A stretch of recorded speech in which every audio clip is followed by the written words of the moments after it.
Bupati Oku Timur Lanosin Hamzah mengaku bersyukur dan mengapresiasi Presiden Joko Widodo yang menunda wacana impor beras. Menurut Lanosin, hal tersebut cukup memberatkan Kabupaten Oku Timur yang menjadi salah satu lumbung pangan nasional.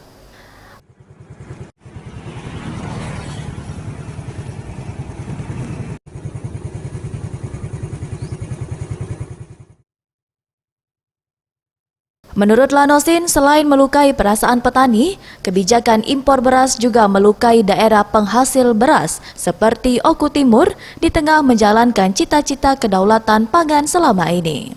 Dikatakan Lanosin, saat ini pihaknya tengah mengoptimalkan serapan gabah petani agar petani beras tak lagi menjerit di tengah musim panen seperti saat ini.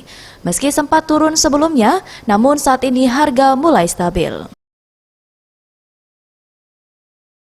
Sedikit goyang dengan begitu isu-isu seperti itu kan artinya harga terus turun. Tapi alhamdulillah kemarin saya sangat apresiasi sekali dengan Bapak Presiden kita yang beliau menyatakan bahwasanya tidak ada impor untuk beras untuk masuk ke Indonesia sampai bulan Juni nanti. Kalau kita surplus untuk beras? Oh jelas. Kalau kita ya jelas surplus. Kita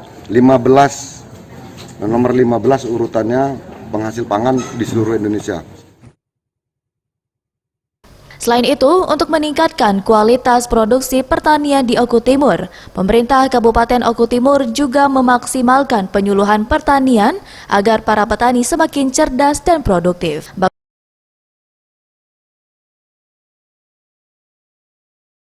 Bagus Mihargo, Sriwijaya TV.